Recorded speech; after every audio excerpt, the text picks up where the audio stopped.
하이델베르그 요리문답 41주차 문답 함께 살펴보도록 하겠습니다. 먼저 문답 함께 읽겠습니다. 제108문 질문. 제7계명은 우리에게 무엇을 가르칩니까? 답.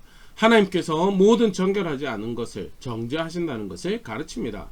그러므로 우리는 온 마음으로 정결하지 않은 것을 혐오해야 하고 거룩한 결혼 생활이든 독신의 삶이든 삶을 순결하고 규모 있게 가꾸어야 합니다.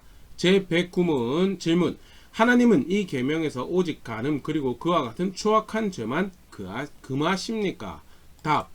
우리의 몸과 영은 모두 성령의 전임으로 하나님께서는 우리에게 이를 순결하고 거룩하게 보존할 것을 명하십니다. 그러므로 하나님은 모든 정결치 않은 행동, 몸짓, 말, 생각, 욕망 그리고 사람들을 그리로 이끄는 모든 것을 금하십니다. 하이델베르그 요리문답 통해서요, 하나님 백성이 신앙을 가지고 있다라고 할 때, 그 구원의 놀라운 은혜를 안다라고 할 때 감사하는 마음으로 살아내야 될 신앙에 대해서, 신앙의 모습에 대해서 함께 쭉 살펴보고 있는데요. 대표적인 내용이 이제 10계명이죠. 10계명 가지고 쭉 살펴보고 있는데, 오늘 7계명 간음하지 말라라는 그 말씀이 성경에서 어떻게 가르치고 있는지 간단히 설명하고 있는 문답 함께 살펴봤었는데요.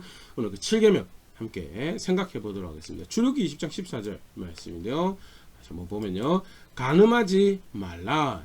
하나님께서 모세를 통해서 하나님 백성의 삶을 규정하시는 가장 기초적인 내용을 담고 있는 것이 10가지 계명이죠. 사실 이게 쭉 확장되어서 그 다음에 설명이 되어지고 있는데요.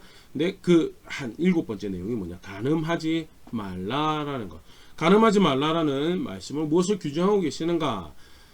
첫 번째 보면 거룩한 백성이 거룩한 백성으로 살아야 되는 거에 대해서 이야기를 하고, 물론 부정적인 측면에서 죄를 짓지 말라라고, 간음이란 죄를 짓지 말라라고 이야기하는 것이 직접적인 명령이지만요, 그것이 의미하는 바는 거룩한 백성이 거룩한 백성으로 삶을 살아야 된다라는 것.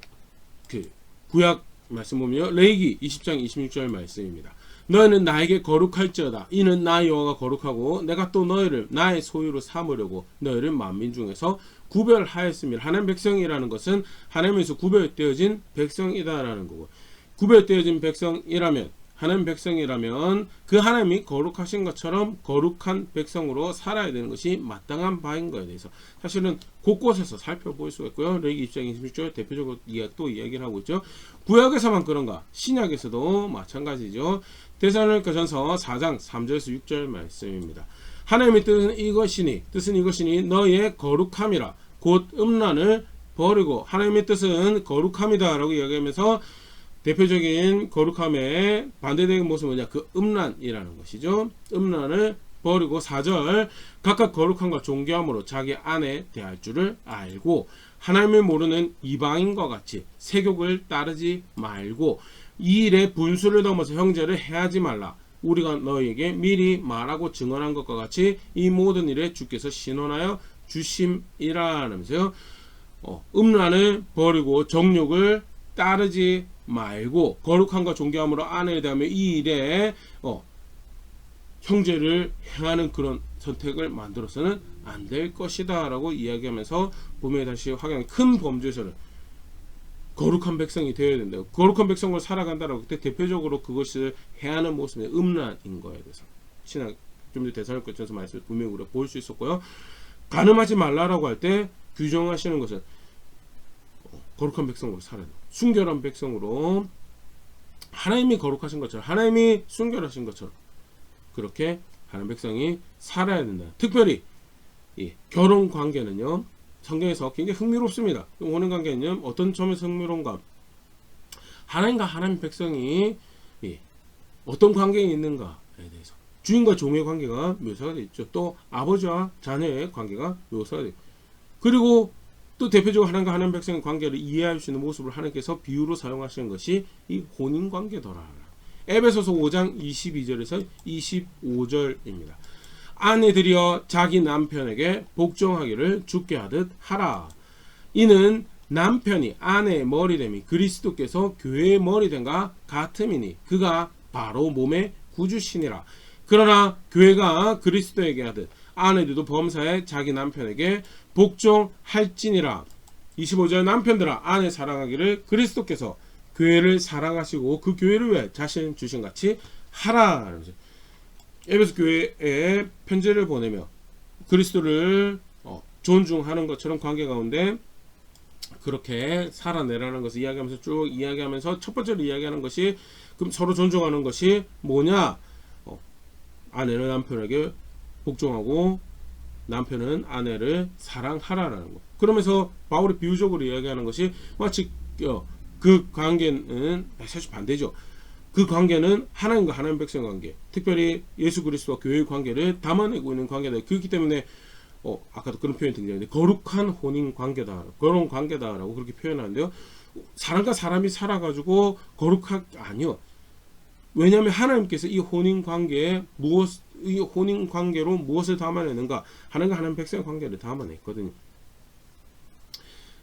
하나님과 하나님 백성이 그 관계가 존재를 하는데 그거를 투영해서 만들어낸 것이 혼인 관계다라는 거. 굉장히 놀랍죠. 부부 관계도 있고 알콩달콩 사랑하며 살아가는 그것도 사실은 놀랍죠. 그런데 그보다 더 놀라운 것은 하나님과 하나님 백성 관계를 담아내는 놀라운 시스템이고 거룩한 백성이라고 할 때 그렇기 때문에 하나님의 의도하신 대로 존중해서 살아내야 될 것이 우리의 혼인 관계고 그렇기 때문에 네 몸이라고 네 거라고 생각해서 마음대로 그렇게 굴릴 것이 아니고 간음하지 말라라고 규정을 말씀하시고 계신 정황 우리 분명히 보일 수 있죠. 거룩한 백성이 되길 원하시는 하나님의 의도가 담겨 있는 그런 말씀이에요. 반대로 하나님 그렇기 때문에 하나님 존중하지 않는다라고 할 때 대표적으로 무너지는 것도 순결함을 그 결혼 관계를 무너뜨리는 선택들을 만드는 몇 가지 장면들 보면요. 창세기 6장 2절 말씀입니다. 하나님의 아들들이 사람의 딸들의 아름다움을 보고 자기들이 좋아하는 모든 여자를 아내로 삼는지라. 마음에 생각하는 것부터 악해서 하나님 존중하는 게 없고 심판받은 세대의 모습에 대표적인 모습 등장하는 것이 자기 눈에 아름다운 것을 쫓아서 자기가 좋아하는 모든 여자를 아내로 삼더라라는 것. 하나님 존중하지 않는다라고 할 때 대표적으로 드러나는 문제죠. 거룩해야 될 결혼 관계가 단순히 자기 호기심이나 취미를 담아내는 그런 현상으로 바뀌어버리고 그것이 무질서 현상으로 가는 그런 정황들 보여주고 담고 있고요.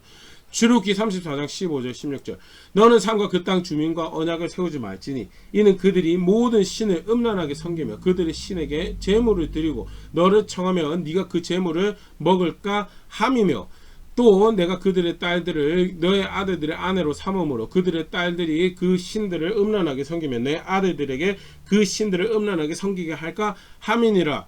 첫 번째 가나안 땅 그 땅 주민들하고 언약을 세우지 말라는 이유는요. 이 우상 숭배가 있죠. 우상 숭배인데 우상 숭배를 하는 다른 신을 섬기게 되는 것과 뗄래야 뗄 수 없는 모습이 뭐냐 음란으로 등장을 하고 있는 정황을 보일 수가 있고 하나님 존중하지 않는다라고 할 때 대표적인 문화로 등장하는 것이 사실 문화라는 이름으로 불법한 것이 불의한 것이 포장이 된 거죠. 분명한 것은 음란한 것이 등장을 하더라도 그것이 가나안 땅에서만 그런 것이 아니고 나중에 그리스 로마 시대에 오더라도 사실 동일하게 발견하는 모습이고 괜히 노아 시대의 백성들이 음란함을 선택한 것이 그냥 우연이 아니고요. 하나님 존중하지 않는다라고 할 때 사람에게서 가장 대표적으로 발생하는 문제가 뭐였느냐 그게 음란한 것이었고 그 스스로 순결함 지키지 않는 것뿐만 아니라 다른 사람 순결함 지켜주지 않는 그런 모습이었다. 또 대표적인 정황을 하나 보일 수 있는 것이 로마서 1장 27절 28절 말씀입니다. 그와 같이 남자들도 순리대로 여자 쓰기를 버리고 서로 향하여 음욕을 부릴 듯하며 남자가 남자와 더불어 부끄러운 일을 행하며 그들의 그릇 때문에 상당한 보응을 그들 자신이 받았느니라. 또한 그들이 마음에 하나님 두기를 싫어하며 하나님께서 그들을 그 상실한 마음대로 내버려두사 합당하지 못한 일을 하게 하셨으니 이러면서 존중해야 될 하나님, 감사해야 될 하나님, 경외해야 될 하나님이 분명히 계심에도 불구하고 그렇게 생명의 주인 계심에도 불구하고 그에게 돌려야 될 영광, 그에게 돌려야 될 감사를 충분하게 하지 않기로 작정했을 때 발생하는 다양한 어리석은 일 중에 대표적으로 하나 이야기하는 것이 동성애로 좀 전에 로마서 1장 27절 남자가 순리대로 여자와 한 몸을 이루기를 하나님 지시에 따라 한 몸을 이루기를 버리고 서로를 향해서 음욕을 불붙다고 남자가 더불어 부끄러운 일을 하는 그런 그것도 아까 좀 전에 이야기했던 그것도 문화라는 이름으로 포장하고 살아가는 시대에 살아가고 있는 것이 사실은 우리 세대만 그랬던 것이 아니고 앞서 예수님 살아가던 시대도 그랬고요. 그리스 시대도 그렇고요. 각 뭐 심지어는 우리 시대에는 그런 변명도 하도록 각 문화에서 발생할 수 있기 때문에 발생한 정황을 볼 수 있기 때문에 이것은 인류학적으로 인간학적으로 당연한 한 모습으로 받아들여야 된다고 주장하는데 절대 그게 아니죠. 성경은 뭐라고 표현해? 그게 마음에 하나님을 두기를 싫어해서 발생한 일이고 경외해야 될 하나님을 감사해야 될 하나님을 잊어버린 결과다라는 성적인 무질서 순결함을 지키지 못하는 아니 그걸 쾌락을 쪽에서 그것을 던져버리는 자세요. 하나님 조종하지 않는 것이 없는 대표적인 모습이에요. 디모데후서 3장 4절 말씀입니다. 배신하며 조급하며 자만하며 쾌락을 사랑하기를 하나님 사랑보다 더하며 쾌락 사랑 대표적인 모습이 음란한 거고요. 디모데후서 3장 같은 경우는 말세 하나님 존중함이 없는 세대의 모습에 대해서 이야기하면서 하나님 존중하지 않는다라고 할 때 대표적으로 발생하는 문제가 뭐냐? 음란한 거고 간음하는 죄다라는 거예요. 그래서 하나님께서 이게 구원의 은혜를 감사하며 하나님의 백성 살아가는 모습이다라고 이야기하시면서 7번째로 말씀하셨던 것이 간음하지 말라. 그럼 간음하는 것은 무엇이 간음한가? 우리가 아까도 문답 봤지만 쉽게 생각하면 실제 육체적인 관계를 가지는 거에 대해서 그걸 간음이라고 생각. 그 위에는 간음이 아니다라고 아주 최소화시켜서 생각하기 쉬운데 절대 그렇지 않다. 성경에서 보면 그렇게 가르칩니다. 간음은요, 첫 번째 마음의 상태에 대해서 간음한 것을 간음했다라고 합니다. 마태복음 5장 27절 28절. 또 너희가 간음하지 말라 하였다는 것을 너희가 들었으나 28절. 나는 너에게 이르노니 음욕을 품고 여자를 보는 자마다 이미 마음에 이미 간음하였느니라. 음욕을 품고 여자를 보는 자 불순한 의도로 가지고 여자를 품고 보는 자를 그렇게 대하는 모든 것이 이미 간음한 거다라는 거예요. 음욕을 품고 거기에 그 정욕을 따라서 관계 안에서 대하는 것이 이미 간음한 것이다 라고 이야기합니다. 달리 표현하면 간음하지 말라는 것은 무엇을 의미하는 가 마음에서부터 간음하지 않는 거예요. 다르게 표현하면 순결함, 거룩함을 지켜 어디서부터 거룩함을 지켜 어디부터 순결함을 지키는 가 마음에서부터 순결하라. 마음에서부터 순결, 생각에서부터 순결하고 마음에서부터 정결하고 생각에서부터 정결하라는 것을 이야기하고 반대로 그걸 깨뜨리는 것이 뭐냐? 그게 간음의 죄죠. 그러고 나가서 구체적으로 혼인관계를 더럽히는 모든 음행을 간음하는 죄라고 할 수. 히브리서 13장 4절 말씀입니다. 모든 사람은 결혼을 귀히 여기고 침소를 더럽히지 않게 하라. 음행하는 자들, 간음하는 자들을 하나님이 심판하시리라. 결혼을 귀히 여기지 않은 것, 침소를 더럽히는 것, 그게 뭐냐? 음행하고 간음하는 거죠.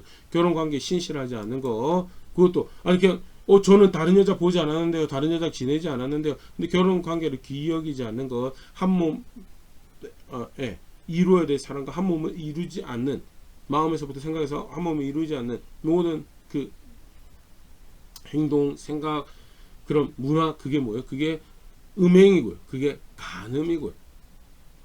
그렇기 때문에 신앙을 가지고 있다라고 할 때 히브리서 좀 전에 읽었던 말씀처럼요. 결혼을 귀히 여기고 침소를 더럽히지 말라. 결혼을 귀히 여기는 건 단순히 육체적 관계 침소를 더럽히지 않는 것뿐만 아니라 결혼을 귀히 여기지 않는 것도 가능한.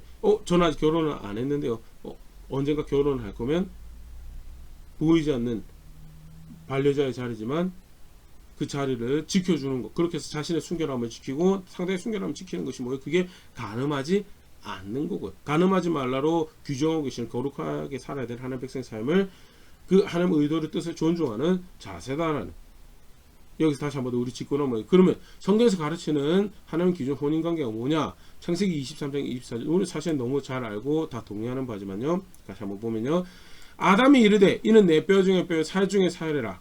이것을 남자에게서 취하였은즉 여자라 부르리라 하리라. 하면서 24절. 이러므로 남자가 부모를 떠나 그의 아내와 합하여 둘이 한 몸을 이룰지로다 하면서 내 뼈 중에 뼈 살 중에 살이다라고 와우 외치며 하나를 이루는 것이 그게 혼인관계. 누가? 남자와 여자가. 그래서 남자와 남자가 혼인관계를 가진 것, 그것도 불법이고, 여자와 여자가 혼인관계를 가진 것도 불법이고, 뼈 중에 뼈, 살 중에 살, 남자와 여자가 합하여 둘이 한 몸을 이루는 것이 하나님 기준에서 그게 혼인 관계다. 성경에서 가르치는 혼인 관계다라는 것.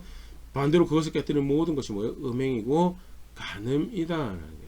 그럼 뭐 쉽게 음행한 것이 불법이죠. 근데 그것뿐만 아니라 관계 대상자가 아닌 이들을 향해서 정욕을 또는 그런 불순한 마음을 품는 것, 그것이 사실 모든 음행에 해당하는 거죠. 간단한 몇 가지 케이스를 좀 더 보면요. 레위기 18장 6절 말씀입니다.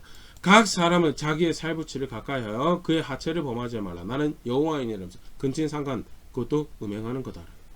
레위기 20장 13절 누구든지 여인과 동침하듯 남자와 동침하며 둘 다 가정한 일을 행함인즉 반드시 죽일지니 자기의 피가 자기에게로 돌아가리라. 동성애, 그것도 음행이고 결혼관계를 하나님께서 만드신 결혼관계를 파괴하는 행동이죠. 15절 16절 레위기 20장 15절 16절입니다. 남자가 짐승과 교합하면 반드시 죽이고 너희는 그 짐승도 죽일 것이며 여자가 짐승에 가까이하여 교합하면 너는 여자와 짐승을 죽이되 그들을 반드시 죽일지니 그들의 피가 자기에게로 돌아가리라. 소위 어려운 말로 수간이라고 그러죠. 짐승과 관계하는 것도 사실은 어떻게 지저분하게 그런 일을 합니까? 근데 레이기에 그 말씀이 있었다. 이미 그 당시 그 문화가 있었고요. 사실 우리가 세계사를 볼 때도 가깝게 우리가 알고 있는 세계사 안에서도 그런 일들이 발생을 하죠. 메독이라는 병이 유럽에서 유행했던 시기가 언제랑 맞물리느냐라고 할 때 콜럼버스가 아메리카 대륙을 발견하고 난 이후에 그것이 유행했다라고 이야기를 합니다. 그러니까 인디언들이 가지고 있었던 동물들과 했던 그런 부적절한 관계에서 그렇게 전파된 것이 아니었던가 하고 추정하는 기원설이 사실은 있죠. 성병과 관련해서. 또 에이즈 같은 경우에도 아프리카 원숭이들에게 있는 병인데 그것이 사람에게 옮겨진 그것은 부적절한 원숭이가 부적절한 관계를 가졌던 어떤 이들에 의해서 옮겨진 것이 기원에 대해서 추적할 때 그런 이야기들을 하고 있는 것이 사실 굉장히 지저분하게 생각하고 지저분하게 보는 거 굉장히 정상이고 그게 사실 하나님께서 이 범죄에 대해서 가져야 될 자세로 보는 거죠. 그런데도 불구하고 그 감각을 부끄러워야 될 것을 부끄럽게 하지 않는 여기면서 쾌락을 위해서 그렇게 선택하는 이들이 있고 그게 뭐냐? 그게 음행하는 거고요. 성경에서 분명히 얘기죠. 죽여야 될 죄들이다라는 거에 대해서. 근친상간, 동성애, 성경에서 말하는 결혼을 존중하지 않는 모습, 수간 같은 경우도 그렇고요. 모든 그런 결혼 관계를 깨뜨리는 범죄가 사실은 이제 간음의 죄고 혼인 관계를 깨뜨리는 그것은 마음도 그렇고 육신의 상태도 그렇고. 그래서 성경에서 그 간음이다라고 다르게 표현하면요. 그만큼 생각에서 마음에서 행동에서 자신의 순결함, 타인의 순결함을 지켜가는 것을 요구하는 그것이 하나님 백성, 거룩한 백성이 살아갈 모습이고 요구되어진 것이 하나님 백성이 살아갈 모습이고 그게 진짜 구원의 은혜를 감사한다라고 한다면 그 하나님이 나의 구원이셨고 그 거룩하신 하나님이 나를 구별해서 자신의 백성으로 자신의 소유로 여기십니다라고 할 때 우리가 살아내야 될 모습이다라는 거예요. 마태복음 19장 9절 같은 게 하나 더 있습니다. 내가 너에게 말하노니 누구든지 음행한 이유 외에 아내를 버리고 다른 데 장가드는 자는 간음함이니라. 이혼하고 다른 데 장가드는 것도 하나의 음행한 이유 외에 아내를 버리고 다른 데 장가드는 것도 간음함이다라고 성경에서 정의를 하고 있고요.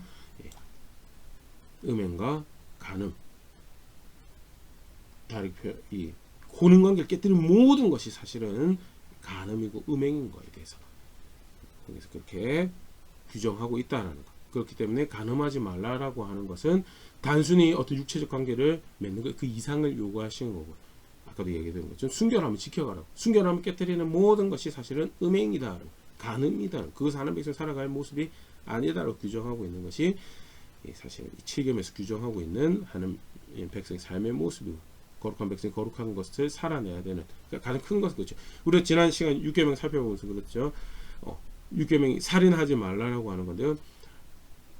지나친 욕심을 통해서 이웃에게 해를 입힌 것이 살인이라면 나의 무관심으로 이웃이 해를 입는 것도 그게 사실 살인이고 그렇기 때문에 결국 그걸로 규정하고 있는 것이 그 결론적으로 받은 게 정의로워야 된다. 하나님 백성이 정의로워야 된다라는 거예요.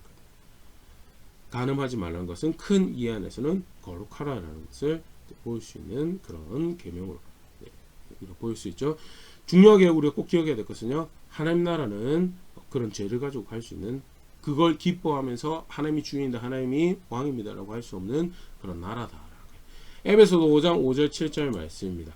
너희도 정녕 이것을 알거니와 음행하는 자나 더러운 자나 탐하는 자 곧 우상 숭배자는 다 그리스도와 하나님 나라에서 기업을 얻지 못하리니 누구든지 헛된 말로 너희를 속이지 못하게 하라. 이로 말미암아 하나님의 진노가 불순종의 아들들에게 임하나니 그러므로 그들과 함께하는 자가 되지 말라. 에베소 교회에 보내면서 당부합니다.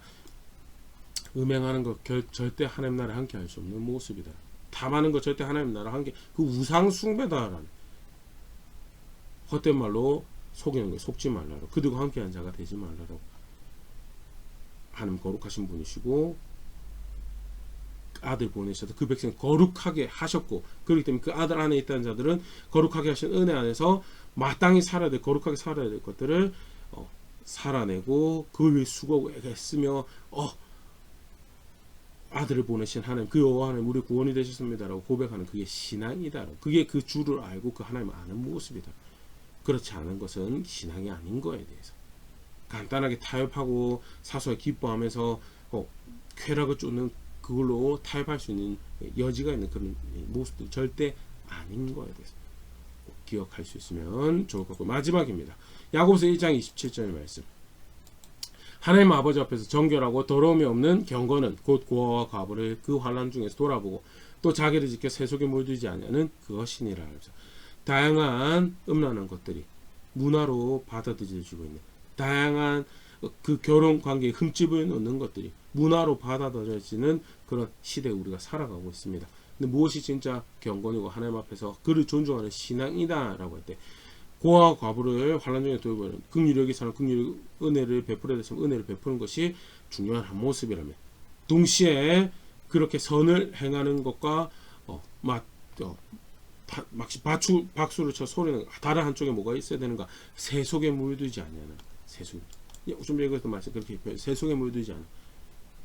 그것이 기쁨이, 그것이 문화로 받아들여지는 상황에서도 무엇이 순결한 것인가에 대해 성경적인, 주변에서 이야기하는 거 아무 상관없습니다. 주변에서 야 그래도 너는 그렇게 안 하니까 그거 비교해, 나는 그렇게 하지 않으니까 그거, 무엇이 하나님 보시기 순결한, 무엇이 하나님 보시기 정결한 것이, 무엇이 하나님 보시기 죄가 아닌 건가, 그거 살아내는, 그거 세속에 물들지 않고 그거 살아내는 게 신앙이라고. 성적인 범죄도 거룩함을 지켜가는 것도 동일한 이슈죠. 저들보다 저는 죄를 덜 짓기 때문에, 아니 그거는 기준이 될 수가 없다. 저들보다 제가 의롭기 때문에, 저들보다 제가 세속에 물들지 않는 것, 아니 기준 자체가 다르면요 하나님 뜻을 살아낼 수가 없어요. 옆 사람이랑 비교하면서 얼마나 제가 검소한지, 얼마나 제가 정결한지, 얼마나 제가 욕심 없이 살아가는지 이야기하면요 버젓이 돌아볼 사람들 돌아보지 않고 지켜야 될 자신의 순결함을 지켜가지 않으면서 그러고 있으면요 세속에 물들지 않고 살아가는 게 하나님 나라에 들어갈 유일한 길이 되신, 그 길을 여신 하나님 존중하면서 그 기준 쫓아서 걸음걸음 살아내는 게, 그게 신앙이고, 그렇게 자신의 순결함을 지켜오고 다른 사람의 순결함을 지켜주는 게 하나님 백성 삶의 모습이고, 간음하지 말라라는 것은 그렇게 거룩한 하나님의 백성 되라라고 규정하신 하는 말씀이다라는 거에 대해서 간단하게 최근 살펴봤는데요. 정직하게 한번 돌아봤으면 좋겠습니다. 결혼을 하셨으면 나는 얼마나 그 결혼 관계를 충실하게 지켜가고 있는지, 그래서 어떻게 침소를 더럽히지 않고 살아가고 있는지 정직하게 오늘 말씀 앞에 다시 내가 내 침소만 지켜보면 다른 사람의 침소, 다른 사람의 결혼 관계를 어떻게 지켜왔는지에 대해서 정직해. 나는 호의라고 한 것이 무질서를 만들어내고, 혹시 그런 어리석은 장면들은 없었는지 정직하게 돌아볼 수 있으면 좋을 것 같아요. 하나님 백성 거룩하게, 하나님 백성 순결하게 살아가는, 그게 순결하고 거룩하신 하나님 백성으로 살아가는 모습이다. 규정하고 있는 하나님의 백성의 모습이 신앙이 있다라는 것 다시 한번 더 분명히 말씀 보일 수 있으면 좋을 거고, 그렇기 때문에 겸손하게 배워가며 실제로 그걸 살아가는 게 신앙이다라는 가르치신 것이 있기에 겸손하게 배워가며 한 걸음 한 걸음 살아가며 세속이 주연에 살아가는 것이 그걸 지지하고 있잖아요. 그렇기 때문에 더욱더 경각심가지며 살아가야 돼. 그 가운데 구원하신 하나님의 마음이다로, 그의 아들을 압니다로, 그가 베푸신 은혜를 압니다로, 내가 그것을 기뻐합니다라는 것을 걸음걸음 담아내며 고백하는 자리에 있는 제가 될 수 있으면 좋을 거고, 그렇게 함께 성숙해져가는 우리 될 수 있으면 좋을 것 같습니다.